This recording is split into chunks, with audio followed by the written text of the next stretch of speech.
हरे कृष्णा। सभी भक्तों का हार्दिक स्वागत है। तो भगवान की कृपा से हम लोग आज श्रीमद् भागवतम का 70वां अध्याय 17th चैप्टर प्रारंभ करेंगे। और इस अध्याय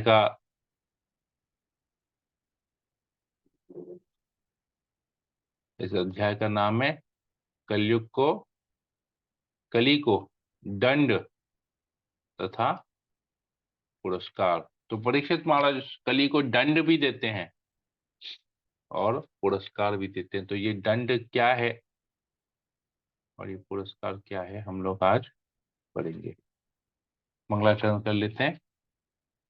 ओम अज्ञानतिमिरान्धस्य ज्ञानाञ्जनशलाकया चक्षुरुन्मीलितं येन तस्मै श्रीगुरुवे नमः। नमो विष्णुपादाय कृष्णप्रेष्ठाय भूतले श्रीमते भक्तिवेदांत स्वामिनिति नामिने नमस्ते सरस्वती देवे गौरवाणी प्रचारिणे निर्विशेष शून्यादिवासादिने। हे कृष्ण करुणा सिंधु दीनबंधु जगतपते गोपेश गोपिका कांत राधाकांत नमस्ते। तप्त कांचन गौरांगी राधे वृंदावनेश्वरी वृषभानुसुते देवी प्रणमामि हरिप्रिये। वाञ्छा कल्पतरुभ्यश्च कृपा सिन्धुभैव च पतितानां पावनेभ्यो वैष्णवेभ्यो नमो नमः। जय श्री कृष्ण चैतन्य प्रभु नित्यानंद श्री अद्वैत गदाधर श्रीवासादि गौर भक्तवृंद। हरे कृष्ण कृष्ण कृष्ण हरे हरे हरे राम राम राम हरे हरे। ओम नमो भगवते वासुदेवाय। ओम नमो भगवते वासुदेवाय। ओम नमो भगवते वासुदेवाय।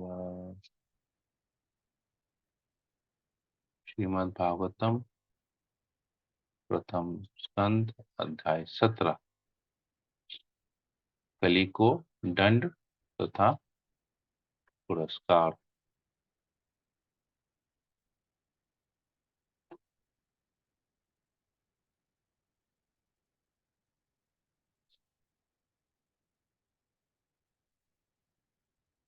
ओके, आप स्क्रीन में देख पा रहे होंगे जिनके भागवतम आप खोल लें। जी प्रभु जी दिख रहा है। सूत गोस्वामी ने कहा, उस स्थान पर पहुंचकर महाराज परीक्षित ने देखा कि एक नीच जाति का शूद्र राजा का वेश बनाए एक गाय तथा एक बैल को लट से पीट रहा था, मानो उनका कोई स्वामी न हो। तो ये वही चीज है जो हमने 16वें अध्याय के शुरू में पढ़ा कि एक शूद्र से भी निम्न व्यक्ति एक गाय और बैल को लाठी से मार रहा है। तो उसके बाद हमने बहुत कुछ उसके बारे में पढ़ा। इन दोनों का कन्वर्सेशन पढ़ा हमने। तो ये अभी यहाँ पर शूद्र से भी निम्न जाति का व्यक्ति उनको मार रहा है। तो प्रभुपाद जी तात्पर्य में लिखते हैं, कलयुग का मुख्य लक्षण यह है कि निम्न जाति के शूद्र अर्थात ब्राह्मण संस्कृति तथा आध्यात्मिक दीक्षा से रहित मनुष्य प्रशासकों या राजाओं का वेश धारण करेंगे और ऐसे अक्षत्रिय शासकों का प्रमुख व्यवसाय होगा निर्देश पशुओं को, विशेष रूप से ऐसी गायों तथा बैलों को जान से मारना जो अपने स्वामियों अर्थात प्रामाणिक वैश्यों द्वारा आरक्षित होंगी।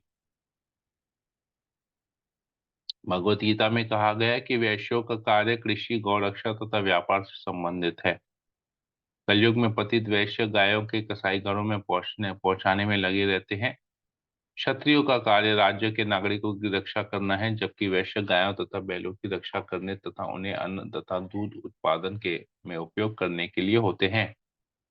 गाय दूध देने तथा बैल अन्न उत्पादन करने के लिए होता है, लेकिन कलयुग में शूद्र जाति के लोग प्रशासक पदों पर हैं और माता एवं पिता तुल्य गाय तथा बैल वैश्यों के द्वारा सुरक्षित न होने के कारण शूद्र प्रशासकों द्वारा संचालित कसाईघरों में भेज दिए जाते हैं। तो वैश्य जाति का कर्तव्य है, जो बिजनेस क्लास है उनका कर्तव्य है कि वो गाय और बैल की रक्षा करे, उनका पालन पोषण करे, भरण पोषण करे, ताकि गाय और बैल से उनका भी भरण पोषण हो, गाय से दूध मिले, बैल को खेती में लगाए। परंतु अभी हम देखते हैं कि बहुत लोग बिजनेस में आ गए हैं, ये सब चीज खेती बाड़ी सब कुछ बंद हो गया है, तो बिजनेस में धन कमाने में लग गए हैं, तो गाय और बैल की रक्षा कोई नहीं कर रहा है। गाय और बैल की रक्षा कोई नहीं कर रहा है, इसका मतलब है कि उनका कोई स्वामी नहीं है। जब उनका कोई स्वामी नहीं है, तो शूद्र सोच वाले या शूद्र से भी निम्न जाति के सोच रखने वाले लोग प्रशासक बन रहे हैं, एडमिनिस्ट्रेशन में आ रहे हैं। और वो लोग क्या कर रहे हैं, ऐसे गाय तथा बैल को कसाई घर में भेज देते हैं, क्योंकि इनका कोई स्वामी नहीं है, और उनका वध कर देते हैं। तो ये अभी चल रहा है, आप देखेंगे यही एक साइकिल चल रहा है। लोगों को, साधारण जीवों को आध्यात्मिक ज्ञान नहीं है, तो शूद्रों को तो और भी नहीं होगा, और शूद्र जैसे लोग प्रशासन कर रहे हैं तो उनको तो एकदम ही नहीं है। तो सब जगह बेसिकली पूरा का पूरा उलट पुलट हो गया है। तो यही चीज यहाँ पर बता रहे हैं कि वो शूद्र जाति का व्यक्ति राजा का वेश बनाए, मतलब एडमिनिस्ट्रेशन लेवल पे आके गाय और बैल को लठ से पीट रहा है, अत्याचार कर रहा है उनके ऊपर, हिंसा कर रहा है, जुल्म कर रहा है। बैल इतना धवल था कि जैसे श्वेत कमल पुष्प हो, इतना सुंदर था बैल।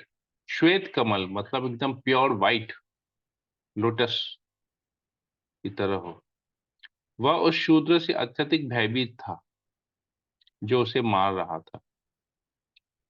वह इतना डरा हुआ था कि एक ही पैर पर खड़ा थरथरा रहा था और पेशाब कर रहा था, मतलब इतना डर गया था उससे। तो धर्म कलयुग में इतना पतित हो गया है कि वो स्वयं समझ में नहीं आ रही कि वो क्या करे। तात्पर्य में प्रभुपाद जी लिखते हैं, कलयुग का दूसरा लक्षण यह है कि धर्म के नियम जो श्वेत कमल के समान निष्कलुष तथा श्वेत हैं, उन पर इस युग के असंस्कृत शूद्र जनों का आक्रमण होगा।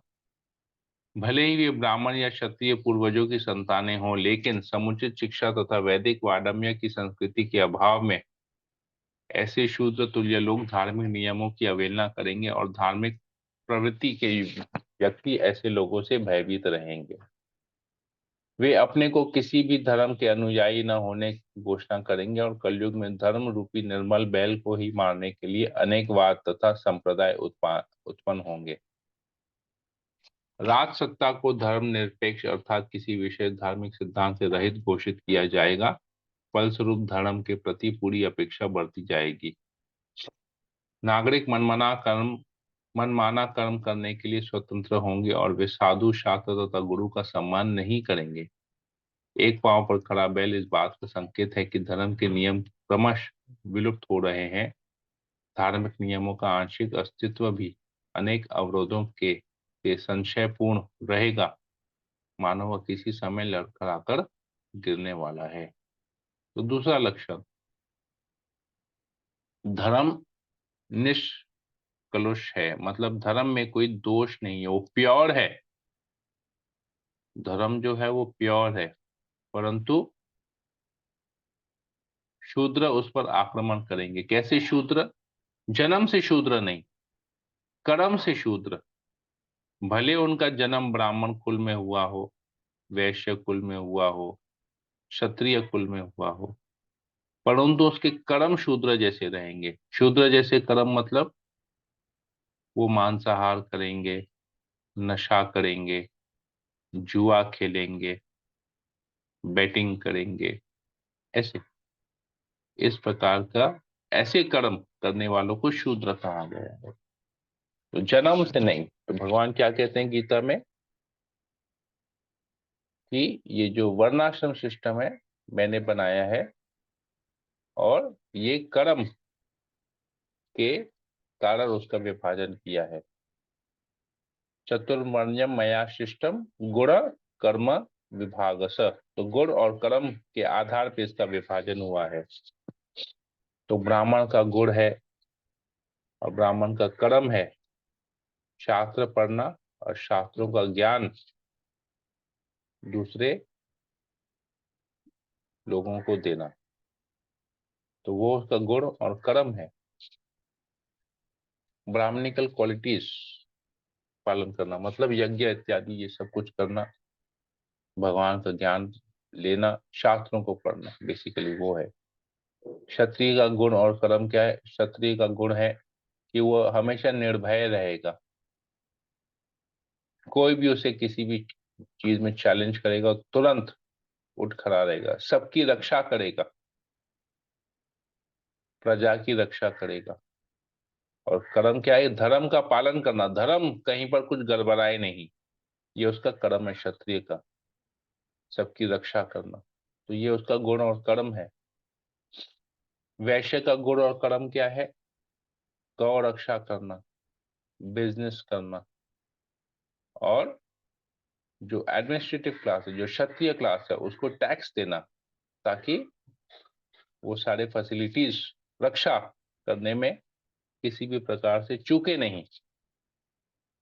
ये क्षत्रिय का वैश्य का है। और शूद्र का है कि ऊपर के तीन जातियों की सेवा करना, उनके ऊपर अत्याचार करना नहीं, उनकी सेवा करना, ये शूद्र जाति का गुण और कर्म है। वो सब कुछ मतलब उन वो दूसरे वो शूद्र जो है, क्योंकि निम्न जाति है, तो उनमें कोई ज्यादा एक्सपेक्ट नहीं किया था कि धार्मिक नियमों का पालन करेंगे, परंतु ऊपर के लोग धार्मिक नियमों का पालन करें उनके लिए ये सेवा करेंगे उनकी। परंतु अभी हम देखते हैं कि उल्टा हो रहा है।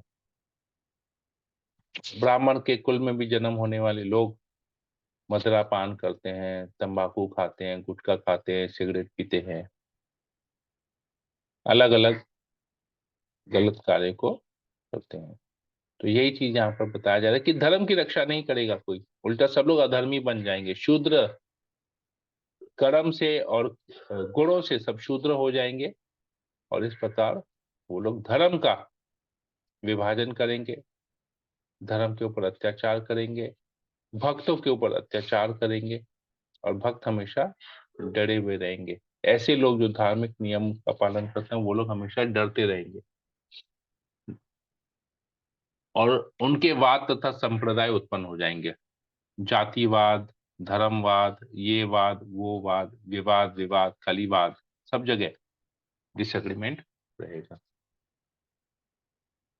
तो ये चीज यहाँ पर दूसरा लक्षण बता, तो ये सब हम देख रहे हैं अभी क्या हो रहा है। ये भागवतम 5,000 वर्ष पहले सुखदेव गोस्वामी ने परीक्षित महाराज को बताया था। सूत हरे गोस्वामी कृष्णा ने। प्रभु। हरे कृष्ण। यस प्रभु क्या एक क्वेश्चन आया माइंड में, कैन आई आस्क नाउ कि यस आफ्टरवर्ड्स? Yes ask. प्रभु ये जो पीपल हो रहा है ना according to the karma, this is only in the Kalyug, this is only for the Kalyug, what I mean to say, मतलब सत्युग और त्रेता इनमें classification was according to birth? No no, Gita Gita तो शुरू से है ना, गीता तो सनातन है। कृष्ण ने कब कहा था गीता? 4th चैप्टर में कृष्ण कहते हैं कि मैंने करोड़ों वर्ष पहले सूर्य देव यस को सुनाया था। जी। तो दिस इज नॉट फॉर कलयुग, दिस इज फॉर एवरी युग। तो ओके। क्यों आपके जब रामचंद्र थे, तो रामचंद्र क्या थे? शूद्र थे ना राजा थे? राजा। रामचंद्र किसी ब्राह्मण से कंसल्ट करते थे ना? जी। तब तब क्या था? ब्राह्मण था, क्षत्रिय था, वैश्य था, बिजनेस क्लास था, और शूद्र भी थे। शबरी कौन थी? Who was Shabari? निम्न जाति, यस। निम्न तो वो कौन सा युग था? त्रेता युग था। तो ये थे ना वहां पर। नहीं प्रभु, मेरा क्वेश्चन था कि जैसे अभी आपने कहा ना कि ये क्लासिफिकेशन अभी अपने कर्मों द्वारा किया जा रहा है, ये नॉट बाय क्लासिफिकेशन शुरू बर्थ। से लेके है। अभी क्या हो रहा है, लोग इस क्लासिफिकेशन को भूल गए हैं। जन्म से ओके। ब्राह्मण कुल में जन्म होने से उसका वो ब्राह्मण नहीं है। He has to prove himself. जैसे क्षत्रिय कुल में जन्म होना इसका मतलब नहीं है कि तुम राजा बनोगे। You have to prove yourself worthy to become a king. आपको प्रूव करना पड़ेगा। तो ये जाति, ये जो चार वर्ण है, जो ब्राह्मण क्षत्रिय वैश्य शूद्र, ये शुरू से लेके हैं। गुण और कर्मों के आधार पे ये है। तो Ramchandra had to prove himself. वो राजा का पुत्र था मतलब नहीं। रामचंद्र ने तो युद्ध किया ना, गए, जाके प्रजा की रक्षा की। विश्वामित्र आए ना, उनको लेके गए ना, बोले यस चलो मैं प्रभु। यहाँ पर यज्ञ कर रहा हूँ, यहाँ पर राक्षस मुझे बहुत परेशान कर रहे, चलो राक्षसों का वध करो। तो he had to prove himself ना। दशरथ महाराज ने क्या कहा, मैं चलता हूँ। रामचंद्र तो अभी बच्चा है, तो 12 साल का बच्चा, उसने तो अब तक विद्या ही नहीं ली है। कैसे, he doesn't know the art of warfare, कैसे युद्ध करेगा। बोले नहीं नहीं, मुझे यही चाहिए। तो because he wanted to prove कि रामचंद्र राजा बनने के योग्य बन गया है, भले 12 साल का क्यों ना हो। तो लेके गए ना उसको। रामचंद्र ने तो तुरंत सबको एकदम खत्म कर दिया, सारे राक्षसों को। राम और लक्ष्मण को लेके गए। और फिर विवाह कैसे किया। ये राजा का पुत्र, सीता ने क्या सोचा, राजा का पुत्र है तो चलो शादी कर लें। नहीं, व्हाट डिड ही डू, नहीं नहीं प्रभु। उसने बाण तोड़ा और धनुष धनुष को तोड़ा ना। फिर ही प्रूव्ड हिमसेल्फ ना, वर्दी इनफ। यस अपने आप प्रभु। को प्रूव किया। तो अभी ये तो शुरू से लेके है ना, अभी से लेके क्या, शुरू से लेके है ये। You have to prove yourself कि उस जिस कुल में आपका जन्म हुआ है, जिस वर्ण में आपका जन्म हुआ है, आपको उस वर्ण के हिसाब से आपको कर्म करना पड़ेगा। तो आपको प्रूव करना पड़ेगा कि आप उस वर्ण के हैं। ब्राह्मण है तो आप में ब्राह्मणिकल क्वालिटीज होना चाहिए। आप में वेद अध्ययन करने का कैपेसिटी होना चाहिए। दूसरों को भगवत ज्ञान देने का कैपेसिटी होना चाहिए। तो ये तब के तब दूसरे, खाली फर्क ये है कि दूसरे युग में ये लोग प्रूव करते थे कि हम लोग हैं। और कलयुग में क्या होता है, सब शूद्र है। People are proving that they are शूद्र। क्योंकि यहाँ इंद्र तृप्ति ज्यादा है। इंद्र तृप्ति की छूट शूद्र जाति को है, बाकी सब में नियम पालन होते हैं, बाकी सब में। और अभी तो कोई नियम पालन ही नहीं कर रहा है। अभी तो जन्म के आधार पे हो रहा है, मेरा ब्राह्मण कुल में जन्म हुआ है, मैं ब्राह्मण हूं। अरे नहीं, भगवान कह रहे हैं गुण और कर्म से जात विभाजन होता है। तुम बोलते हो जन्म से विभाजन होगा, कैसे होता है। अगर आप हरिनाम जप करते हैं तो भले वो शूद्र क्यों ना हो, चंडाल क्यों ना, अगर वो हरिनाम जप करता है और उसको गीता का ज्ञान है, उसको भगवान का ज्ञान है, तो वो ब्राह्मण से ऊपर, वो वैष्णव बन गया। चैतन्य महाप्रभु ये कहते हैं, चैतन्य चरितामृत में ये श्लोक आता है। चाहे कोई ब्राह्मण क्यों ना हो, चाहे कोई सन्यासी क्यों ना हो, चाहे वो शूद्र क्यों ना हो, चाहे वो चंडाल क्यों ना हो, जेई कृष्ण तत्ववेता से ही गुरु होए। जो कृष्ण के तत्व को जानता है, भगवान के बारे में जानता है, वो गुरु है। तो वो इस सब से और ऊपर चले गया, गुरु बन गया। गुरु का कोई जाति होता है क्या, गुरु का कोई वाद होता है क्या। वो शुद्ध भक्त है, वैष्णव है। तो वैष्णव इन सबसे ऊपर है, क्योंकि वैष्णव में सारे गुण, वैष्णव में देवताओं के सारे गुण आते हैं। जो भगवान की भक्ति करता है उसमें देवताओं के सारे गुण आ जाते हैं। ये भागवतम में आता है। All qualities of the Demi God's appear manifest. देवताओं के सारे गुण एक भक्त में आ जाते हैं, एक वैष्णव में सारे गुण अपने आप आ जाते हैं, क्योंकि भगवान की विशेष कृपा मिलती है। ये समझना पड़ेगा। तो ये अभी लोगों का बुद्धि भ्रष्ट है, इसलिए सब शूद्र है, जन्म से ही शूद्र है। इसलिए दो जन्म होता है। दूसरा जन्म गुरु देता है, पहले जन्म तो माता पिता देते हैं। लेकिन दूसरा जन्म गुरु देता है। दीक्षा जब होती है, the Diksha is called second birth, आध्यात्मिक जन्म उसको बोलता है दीक्षा को। उस दीक्षा से हमको गुरु की कृपा मिलती है, भगवान का ज्ञान मिलता है, तभी हमारी दीक्षा होती है। That is our second birth, मतलब वो एक्चुअल बर्थ हो गया कि हम को पता है कि हम अभी भक्ति करेंगे।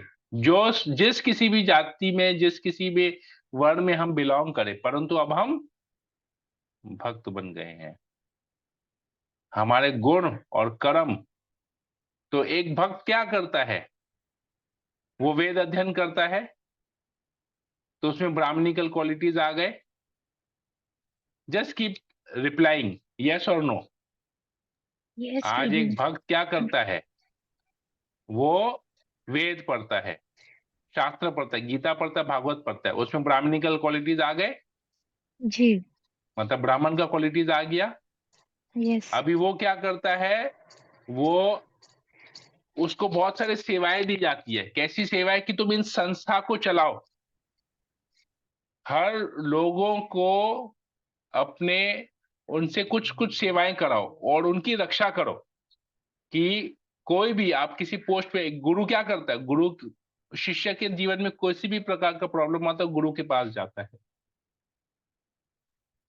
तो वो अपने प्रजा की, उसके अंदर में जितने भक्त गाइडेंस में है, क्या उनकी वो रक्षा नहीं करता, उनको गाइडेंस नहीं देता, उनको एडवाइस नहीं देता है? Yes. Yes, Prabhu. तो क्षत्रिय के क्वालिटीज आ गए भक्त में। जी. जी. अभी वो गौ रक्षा करता है, गौ की सेवा करता है, गौ माता की सेवा करता है, तो उसमें वैश्य के क्वालिटीज आ गए। वो जी. बिजनेस करता है, क्या बिजनेस करता है, ग्रंथ वितरण करता है, ही सेल्स बुक्स। और उस बुक वितरण करके जो थोड़ा बहुत प्रॉफिट आता है, उससे वो मंदिर चलता है। वहां पर जितने भी ब्रह्मचारी रहते हैं या जितने भी लोग रहते हैं उनको करता है, प्रसाद वितरण करता है। तो प्रसाद वितरण करना, बुक डिस्ट्रीब्यूशन करना, दैट इज बिजनेस। पैसे बुक देता है, पैसे लेता है, बिजनेस कर रहा है। तो और गौ रक्षा कर रहा है, गौ पालन कर रहा है, तो वैश्य की क्वालिटीज आ गए कि नहीं? Yes, Prabhu. और स्वयं अपना साफ सफाई खुद करता है, अपना रूम का भी सफाई करेगा, बर्तन भी खुद ही धोएगा, कुकिंग भी खुद ही करेगा। तो ये जो लोअर क्लास वाला जो एक्टिविटी है जो लोग करते हैं, जैसे बर्तन धोना, झाड़ू पोछा करना, मंदिर की साफ सफाई करते हैं वो लोग, तो शुद्ध की भी क्वालिटीज आ गए। जी. तो क्या वो ब्राह्मण है या वैश्य है या क्षत्रिय या शूद्र है, वो क्या है, वो इन चारों से ऊपर हो गया, वो Yes, वैष्णव बन Prabhu. गया। समझ में आया? वैष्णव इन Yes, सबसे Prabhu. ऊपर, भले वो जन्म उसका किसी भी कुल में हुआ हो, लेकिन जब वो भक्ति करता है तो वो इन चारों से ऊपर चले जाता है। तो ये सारे देवता भी बोलते हैं कि वैष्णव के अंदर सारे देवताओं के सारे क्वालिटीज अपने आप आ जाते हैं। ये भागवतम में आता है, बहुत सारे ऐसे श्लोक हैं भागवतम में। ठीक है, क्लियर हुआ? Yes, Prabhu. Thank you. Okay, अगला श्लोक करते हैं। यद्यपि गाय उपयोगी है क्योंकि उससे धर्म प्राप्त किया जा सकता है, किंतु अब वह दीन तथा बछड़े से रहित हो गई थी। उसके पांव पर शूद्र प्रहार कर रहा था, उसकी आंखों में आंसू थे और वह अत्यंत दुखी तथा कमजोर थी। वह खेत की थोड़ी सी घास के लिए लालायित थी। कली का अगला लक्षण, गाय की दुखी अवस्था। गाय दोहने का अर्थ है द्रव रूप में धर्म प्राप्त करना। बड़े बड़े ऋषि मुनि केवल दुग्धाहार करते थे। श्री सुखदेव गोस्वामी गृहस्थ के यहाँ तक तब जाते जब वह गाय दूहता हुआ था और वह अपने निर्वाह भर के लिए उससे थोड़ा दूध लेते। यहाँ तक कि 50 वर्ष पहले तक लोग साधु को एक गिलास दूध दिए बिना नहीं रहते थे। प्रत्येक गृहस्थ जल की तरह दूध देता था। सनातन धर्मी वैदिक नियमों का अनुयायी के लिए यह प्रत्येक गृहस्थ का धर्म है कि वह न केवल दूध प्राप्त करने के लिए अपितु धार्मिक नियमों को प्राप्त करने के लिए गाय तथा बैल रखे। सनातनी लोग धार्मिक नियमों के आधार पर गाय की पूजा करते हैं और ब्राह्मणों का सम्मान करते हैं। यज्ञ की अग्नि के लिए गौ दुग्ध की आवश्यकता होती है और यज्ञ करने से गृहस्थ सुखी रहता है। गाय का बछड़ा देखने में सुंदर होता है और गाय की तुष्टि प्रदान करता है। जिससे वह अधिकाधिक दूध देती है, किंतु कलयुग में बछड़े को गाय से उन कारणों से जल्दी विलग कर दिया जाता है जिससे उल्लेख श्रीमद् भागवत के इन पृष्ठों में नहीं किया जा सकता। गाय अपनी आंखों में आंसू भरकर खड़ी रहती है और शूद्र ग्वाला कृत्रिम रीति से गाय को दूध लेता है, और जब गाय दूध देना बंद कर देती है तो उसे काटे जाने के लिए भेज दिया जाता है। आधुनिक समाज में फैले हुए सभी कष्टों के लिए यह अत्यंत जघन्य कृत्य की उत्तरदायी है। लोगों को यह नहीं पता चल पाता कि आर्थिक विकास के नाम पर वे क्या कर रहे हैं। कलयुग का प्रभाव उन्हें अज्ञान के अंधकार में रखेगा। शांति तथा संपन्नता के समस्त प्रयासों के बावजूद उन्हें चाहिए कि वे गायों तथा बैलों के सभी प्रकार से सुखी रखें। मूर्ख लोग यह नहीं जानते कि गायों तथा बैलों को सुखी से रखकर स्वयं सुखी कैसे बना जाए, लेकिन यह तो प्रकृति के नियम के अनुसार हकीकत है। इसलिए हमें श्रीमद् भागवत का को प्रमाण मानना चाहिए और मानवता के पूर्ण सुख के लिए इन नियमों को अपनाना चाहिए। तीसरा लक्षण, गाय दूध नहीं देगी, दुखी रहेगी। क्यों? क्योंकि बछड़े को अलग कर दिया। जब बछड़ा होता है तो गाय स्नेह वर्ष होके दूध अपने आप देती है, फोर्स करना नहीं पड़ता है गाय को। तो पिछले जमाने में आप देखेंगे हर सभी के घर में गाय हुआ करती थी। 50 साल पहले, 60 साल पहले जाइएगा, सबके घर में गाय हुआ करती थी और सभी लोग गाय, बछड़ा भी होता था, दूध देती थी गाय और उससे खुश रहते थे। साधुओं को भी जो भिक्षा मांगने आते थे सन्यासी, उनको भी दूध दिया करते थे। तो ये पहले का ये वैदिक नियम था। एक बार एक बच्चे से पूछा गया, छोटी बच्ची से पूछा गया, उसको वैदिक ज्ञान था, भगवान की कृपा से, गुरु की कृपा से उसको वैदिक ज्ञान था।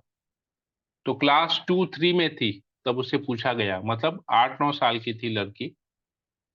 उसे पूछा गया कि गांव और शहर में what is the difference between a city and a village, मतलब शहर और गांव में क्या अंतर है, एक अंतर आप बताइए।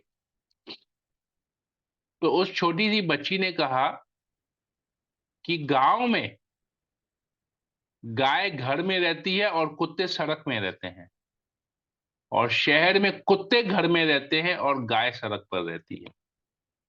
सोचिए, वो 8-9 साल की लड़की ने ये उत्तर दिया। अब आप समझ सकते हैं कि क्या, कहाँ हमारी संस्कृति जा रही है। फैक्ट है कि नहीं है? आप गांव में जाइए, अगर किसी को गांव जाने का मौका मिलता है तो जाइए, जाके देखिए, सबके घर में गाय अभी भी है, गांव में है। गाय बैल सबके घर में है, हर किसान के घर में है, बिजनेस करने वाले के घर में भी है, गाय और बैल है। और कुत्ते सड़क में घूमते हैं। और शहर में जाइए, शहर में किसी के घर में गाय है, अपने रहने का ही ठिकाना नहीं है। बिल्डिंग में स्विमिंग पूल जरूर होगा, बिल्डिंग में गार्डन होगा, पार्क होगा, लेकिन वो गार्डन में घास चरने के लिए गाय नहीं है, गाय और बैल के लिए जगह नहीं है।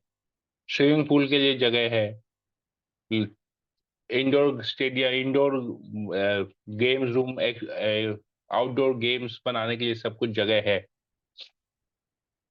वॉक करने के लिए जगह है। परंतु गाय और बैल, बैल धर्म है, पिता है, गाय माता है, माँ बाप को रखने के लिए जगह। अब लोग अपनी माँ बाप को नहीं रखते, गाय बैल तो दूर की बात है, न्यूक्लियर फैमिली सब लोग हो जाते हैं, अपने माँ बाप के साथ भी नहीं रहते, तो गाय बैल को कहाँ रखेंगे? ये फैक्ट है, हम लोग देख रहे हैं ये सब चीज। तो ये कलयुग के लक्षण है। तो कितना प्रैक्टिकल है भागवतम। हम लोग इसको रिलीजियस समझ के छोड़ देते हैं कि हमको अभी इसकी जरूरत नहीं है, ये तो अब बूढ़े होंगे तब समझेंगे। लेकिन कितना प्रैक्टिकल है भागवतम, ये पता चल रहा है हमको यहाँ से। हरे कृष्णा। ठीक है, समय हो गया, ऐसे यहीं पर ही रखता हूँ आज कथा को, आगे हम लोग इसके बारे में और पढ़ेंगे। हरे कृष्णा, हरे कृष्णा, कृष्णा कृष्णा हरे हरे, हरे राम राम हरे हरे। ओके, किसी भक्त को कोई प्रश्न हो, कोई कमेंट हो?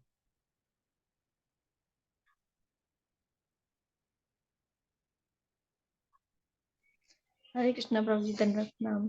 एक आपने उनकी ऑलरेडी पहले ही श्लोक में बहुत अच्छे से समझा दिया है। उसमें पहले थोड़ा सा कंफ्यूजन हो गया था, लेकिन माता जी ने क्वेश्चन पूछा तो ये बहुत सारी चीजें उनकी क्लियर हो गई। आपने बहुत अच्छे से डिटेल से बता दिया। थैंक यू प्रभु जी। हरे कृष्णा। एक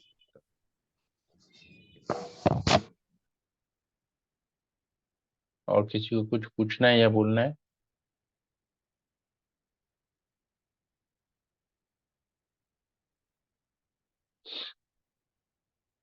नहीं प्रभु जी, क्लियर है। हरे कृष्णा। एक हरे कृष्णा प्रभु जी। कृष्णा। नेहा माता जी, विनीत मंडल प्रभु।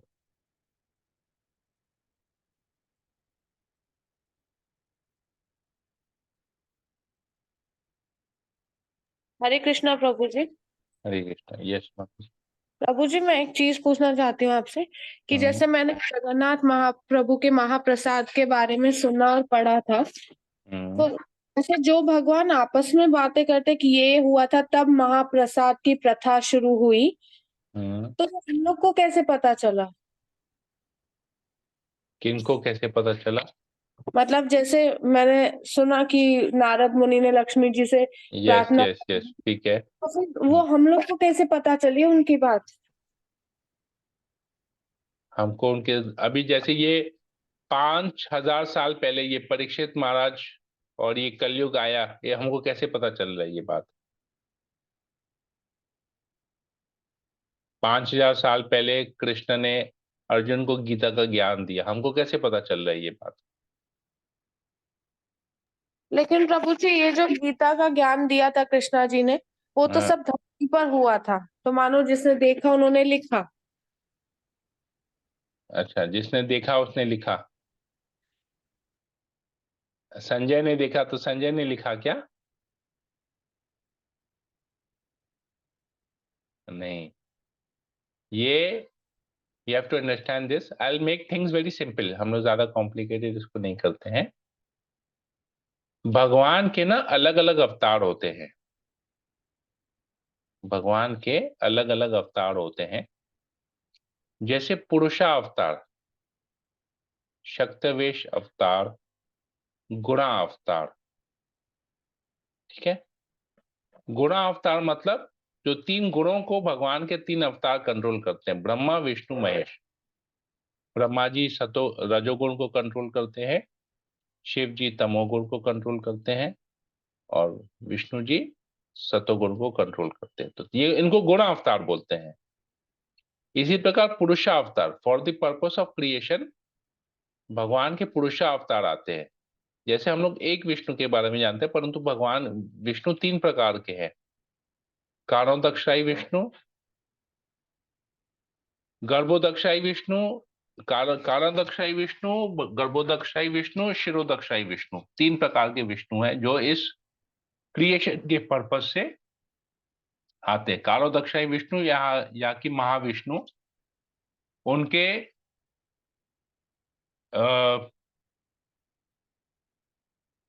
कारण सागर में लेटते हैं और उनके शरीर के हर रोम से एक ब्रह्मांड निकलता है। उस ब्रह्मांड में फिर वो शिरोदक्षाई विष्णु, सॉरी, गर्भोदक्षाई विष्णु के रूप में प्रवेश करते हैं। गर्भोदक्षाई विष्णु के हर एक ब्रह्मांड में प्रवेश करते हैं। तो हर एक ब्रह्मांड में जब गर्भोदक्षाई विष्णु रहते हैं तो उनके नाभि से एक कमल का पुष्प निकलता है, जिससे ब्रह्मा जी की उत्पत्ति होती है। फिर ब्रह्मा जी जब सभी जीव को बनाते हैं तो हर जीव में परमात्मा के रूप में शिरोदक्षाई विष्णु पर प्रवेश करते हैं। तो ये इसको पुरुषावतार बोलते हैं। इसी प्रकार भगवान के शक्त्यावेश अवतार है, जो किसी विशेष शक्ति से भगवान उनको कोई विशेष शक्ति देते हैं, जो उस शक्ति से वो उस कार्य को करने के लिए यहाँ आते हैं। जैसे नारद मुनि भगवान के शक्त्यावेश अवतार हैं। जब हम नारद मुनि का कथा पढ़ेंगे तो नारद मुनि लगेगा कि नारद मुनि एक साधारण जीव है और वो भक्त बन गए, परंतु भगवान के शक्त्यावेश, भगवान की भक्ति की शक्ति है उसमें, नारद मुनि में, तो शक्त्यावेश अवतार है। इसी प्रकार व्यास देव श्रीला व्यास देव भी भगवान के शक्तिवेश अवतार है। उनको शक्ति दी गई कि वो सारे ग्रंथों को रिटन फॉर्म में लेके आए, क्योंकि नारद, क्योंकि व्यास देव ने, हम इस पे पहले भागवतम में आता है, हमने वो सब पोर्शन पढ़ा नहीं, इसलिए ये डाउट आ रहा है। तो व्यास देव ने he saw the future, future उन्होंने देखा। मैं आपको एक लेक्चर दूंगा, एक पर्टिकुलर श्लोक में मैंने इसके बारे में बताया है, वो मेरे पास रिकॉर्डिंग कहीं पर है, मैं आपको दूंगा, ध्यान से सुनिएगा, क्लियर हो जाएगा। व्यास देव की करुणा, उसे उसका नाम है कि व्यास देव ने फ्यूचर देखा कि फ्यूचर में लोग बहुत पतित होंगे, उनको कुछ ज्ञान नहीं रहेगा शास्त्रों का। तो ये देख के व्यास देव ने सारे शास्त्रों की रचना की, मतलब संकलन, मतलब सब कुछ लिखा, लिखित फॉर्म में लाए और भागवतम प्रस्तुत किया था कि लोग जो कम बुद्धि वाले हैं वो गीता भागवत को पढ़ेंगे और उनमें भक्ति, भगवान के प्रति जो भक्ति होगी वो उत्पन्न होगा। तो ये सारे चीज जो भी भगवान की लीलाएं हैं वो अलग अलग ग्रंथों में सारी लीलाएं दी गई है, जो रिटन फॉर्म में, संस्कृत फॉर्म में व्यास देव की कृपा से हमको मिला है। और व्यास देव की कृपा के बाद जितने भी भक्त हैं, जो भी हैं, उन्होंने उन ग्रंथों के ऊपर उनका टीकाएं की, कमेंट्री लिखा और उसको सिंपल, मोर सिंपलर फॉर्म में, ताकि हमको संस्कृत पढ़ने का जरूरत नहीं पड़े, संस्कृत सीखने का जरूरत नहीं पड़े, उसका उन्होंने नॉर्मल साधारण भाषा में, सरल भाषा में, हिंदी में, इंग्लिश में, बांग्ला में, जो जिसका जैसा था वैसे ट्रांसलेट हुआ है। तो ये सब कुछ भगवान की जितनी भी लीलाएं हैं ना, जैसे भागवतम का 10th, हमने अभी कार्तिक महीने में 10th कैंटो पढ़ा, तो 10th कैंटो क्या था? भगवान की लीलाएं संस्कृत के श्लोकों के माध्यम से दी गई है, राइट। इसी प्रकार इसको और जब सिंप्लीफाई करके स्टोरी फॉर्म में आया है ना, वो कृष्ण बुक है। भगवान, एक हम लोग का एक यहाँ पर एक बुक है जिसको बोलते हैं लीला पुरुषोत्तम श्री कृष्ण। भागवतम का 10th कैंटो में जितने भी अध्याय हैं, 90 चैप्टर्स है, वो सारे के सारे चैप्टर्स स्टोरी फॉर्म में प्रभुपाद जी ने लिखा। तो वो कृष्ण बुक है। तो जिसको संस्कृत पढ़ना नहीं आता है वो इस स्टोरी फॉर्म में कृष्ण बुक को पढ़ सकता है, तो उससे भगवान की सारी लीलाएं ज्ञात हो जाएंगी। तो फॉर एवरी, क्योंकि भगवान की जितनी भी लीलाएं वो ग्रंथों में है, परंतु संस्कृत में है। तो जो भक्त हैं वो लोग क्या करते हैं, इसको और सरल तरीका करने के लिए उसको ट्रांसलेट कर लेते हैं या उसको स्टोरी के माध्यम से सुनाते हैं। जैसे अभी आप लोग सुन रहे हैं, अभी आप लोग संस्कृत नहीं पढ़ते हैं, पर मैं आप लोगों को ट्रांसलेट करके सिंपलर फॉर्म में समझा रहा हूँ एग्जाम्पल्स देके, तो आप लोगों को समझ में आ रहा है ना। तो अगर आपको सामने किसी को बोलना हो तो आप तब संस्कृत उच्चारण नहीं कर पाएंगे, लेकिन स्टोरी के फॉर्म में उसको बता पाएंगे। जैसे हमारी नानी दादी हम लोगों को स्टोरी के फॉर्म में सुनाई थी, क्योंकि उनमें उतना ज्ञान था कि वो लोग समझ सके, फिर हमको सुना सके। तो all these past times of the Lord, या जगन्नाथ का, जब स्पेसिफिकली अगर बोलते हैं जगन्नाथ जी का महाप्रसाद का ऐसा है, तो हमको स्टोरी के माध्यम से सुना, पर ये ऑलरेडी एक लीला संस्कृत फॉर्म में किसी न किसी ग्रंथ में दी गई है, जो हम लोग उस ग्रंथ के बारे में नहीं जानते, परंतु स्टोरी फॉर्म में उसको सुनते हुए आए हैं हम लोग। पद्म पुराण में इसके बारे में आता है। पद्म पुराण इस इन संस्कृत वो पुराण है। जैसे ये महाभारत एक पुराण है, श्रीमद् भागवत एक पुराण है, लेकिन इसको हम ट्रांसलेशन हुआ है, स्टोरी के फॉर्म में हम लोग सुन पा रहे हैं, सिंपलर वर्जन उसका पढ़ पा रहे हैं। ठीक है माता जी, I hope I was able to answer your question. जी प्रभु जी, आप वो वीडियो भी शेयर कीजिएगा प्लीज। हाँ, मेरे चैनल में यह मुझे एक बार देखना पड़ेगा उसके बारे में। पुराना, काफी पहले, मैंने 2-3 साल पहले वो वीडियो किया था, मैं बता देता हूँ, शेयर कर देता हूँ। ठीक है, और किसी को कुछ पूछना है? विनीत मंडल प्रभु, आपको कोई प्रश्न है?